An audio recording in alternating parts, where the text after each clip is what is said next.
You won't believe how the world lost one of the greatest music legends of all time. Let me tell you, what seemed like just another regular day for Michael Jackson's family turned into their worst nightmare. But here is the shocking part. There was more to his sudden death than what the world was told. This is where it gets interesting. On the morning of June 25th, 2009, Katherine Jackson woke up without any idea that her life was about to change forever. As a devoted Jehovah's Witness, she spent her morning as usual talking to people about her faith. Meanwhile, in Los Angeles, Michael was inside his rented mansion preparing for his comeback tour, This Is It. He had been rehearsing day and night, pushing himself to perfection, just as he had done all his life. But what no one knew was that this very dedication might have cost him everything. Then came the first phone call. Katherine's husband, Joe Jackson, picked up the phone, and his face turned pale. A fan had called to say something strange was happening outside Michael's house. An ambulance had just rushed out, and someone inside was completely covered in a white sheet. Katherine didn't panic right away. She thought maybe Michael had just fallen sick from exhaustion. After all, he had been practicing nonstop for his upcoming tour. But then, just minutes later, another call came, this time more urgent. Get to the hospital now. The words hit her like a storm. Her hands trembled as she rushed to the medical center, fearing the worst, but still holding on to hope.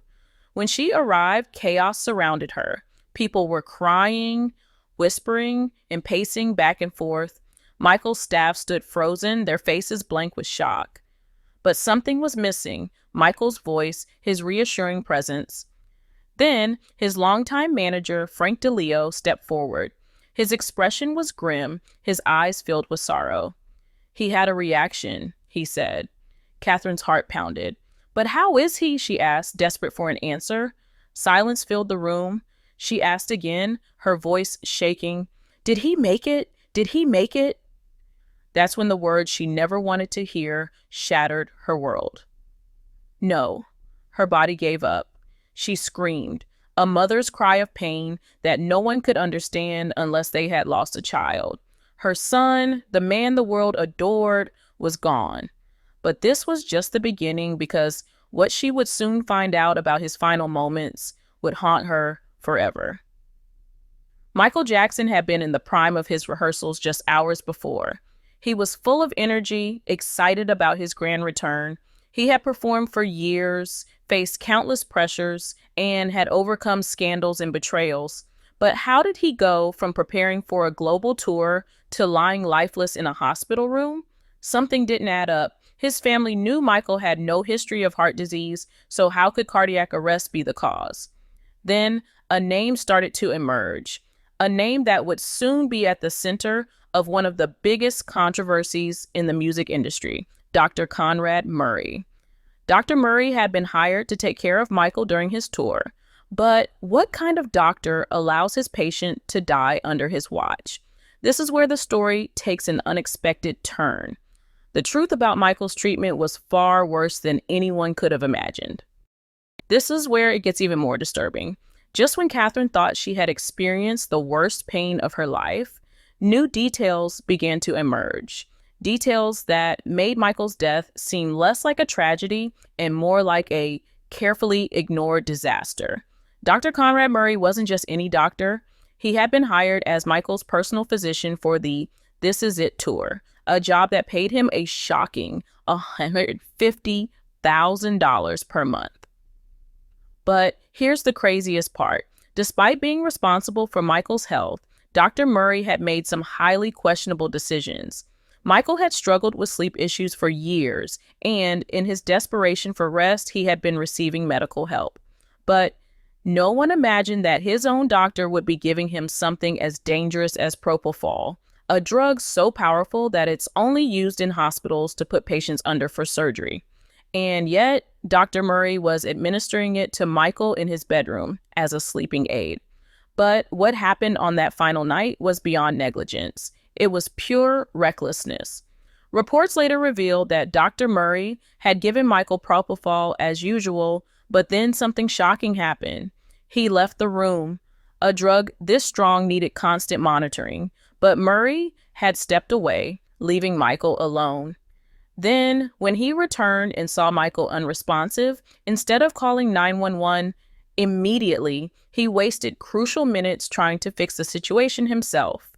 The delay was fatal. When the paramedics finally arrived, it was already too late. But here is the shocking part. Murray never told them about the propofol. He only mentioned mild sedatives, as if hiding the real truth. Had he come clean from the start, could Michael have been saved? That's a question Katherine Jackson would ask herself over and over again. As she sat in the hospital, staring at her son's lifeless body, anger started to rise inside her. This was no ordinary case of heart failure. Something much bigger was at play. But the real question was, who was really responsible? Was it just Dr. Murray, or was there someone higher up pulling the strings? And this is where it gets interesting. Dr. Murray had been hired by AEG Live, the company running Michael's comeback tour. At first, AEG denied any responsibility, saying Michael had personally chosen and paid for Murray's services. But Katherine wasn't convinced. If AEG was running the tour, didn't they have a say in who was treating their star? And more importantly, did they know about the risks and still push forward? The deeper Katherine looked, the more disturbing the truth became. Emails started surfacing, internal messages between AEG executives discussing Michael's declining health. One email even suggested that Murray should be pressured to keep Michael performing despite his condition. If AEG knew Michael was struggling, why didn't they stop the tour? Why did they allow him to be pushed to his limits? And why was a doctor who was drowning in debt given complete control over the health of the biggest star in the world? Katherine knew one thing: this wasn't over. Someone had to answer for what happened to her son, and that's when she made the biggest decision of her life. She was going to take AEG Live to court. But here's where the story takes an even more unexpected turn. Katherine Jackson, still drowning in grief, made a bold decision. She wasn't going to let Michael's death be brushed under the rug. She was going to fight for justice, no matter how powerful the people on the other side were. And so, the legal battle against AEG Live began. At first, many people doubted Katherine's case. AEG's lawyers came prepared with one strong argument. Michael had hired Dr. Conrad Murray himself. According to them, the company had nothing to do with the doctor's actions.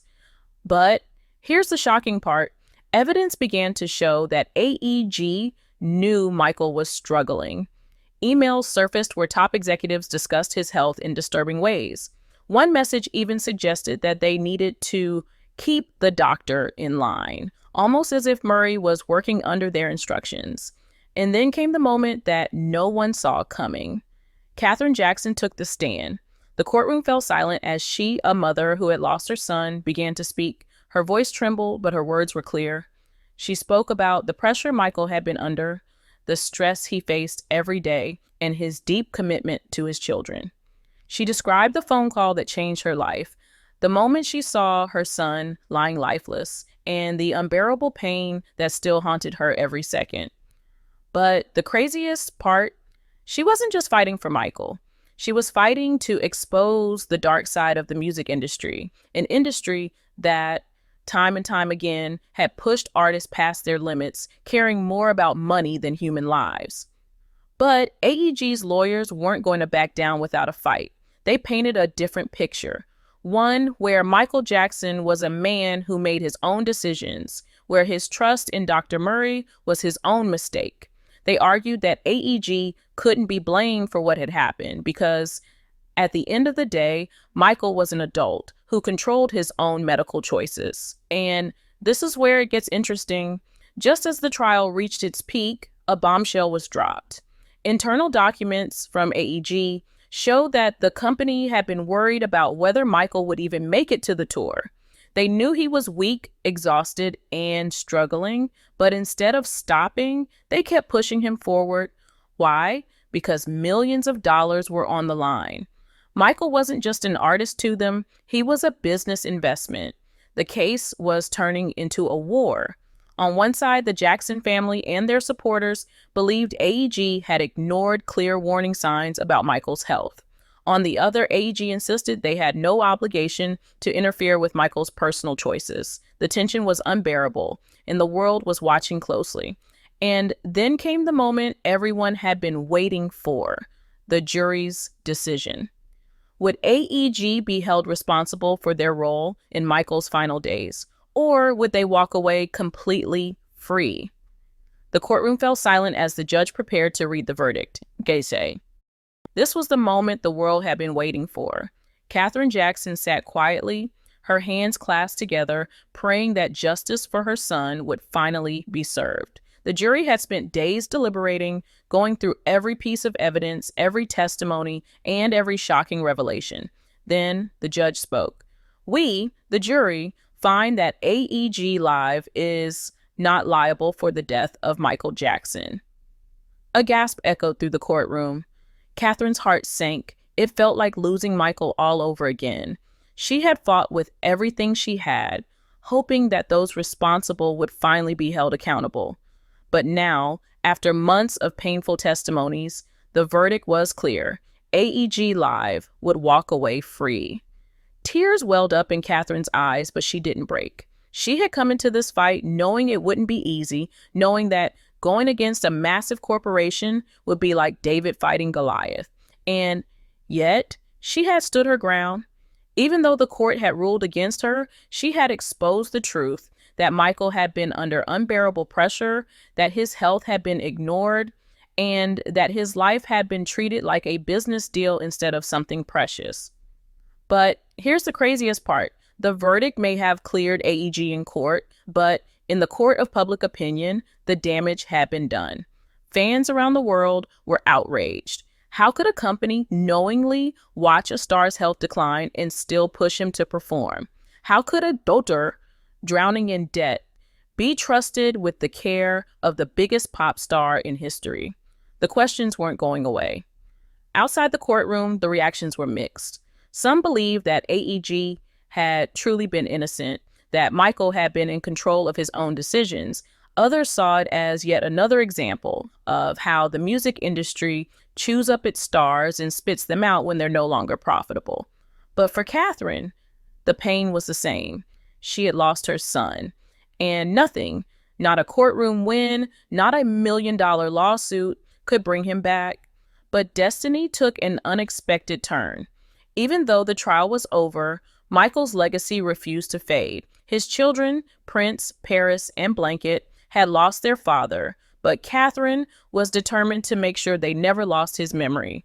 She raised them with love, reminding them every day of who their father was. Not just a global icon, but a man who loved them more than anything in the world. And that's what makes this story different. Michael Jackson's death may have been filled with controversy, but his legacy only grew stronger. His music, his impact, and his message of love and unity continued to inspire generations. The industry that failed him couldn't erase him.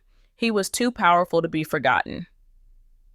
The story of Michael Jackson's life and death became more than just headlines. It became a lesson. A lesson about fame, about the dark side of the entertainment industry, and about the price that artists pay for success. Katherine Jackson may not have won in court, but in the end, she made sure that the world never stopped asking questions. And that is why, even today, the fight for justice for Michael Jackson is far from over.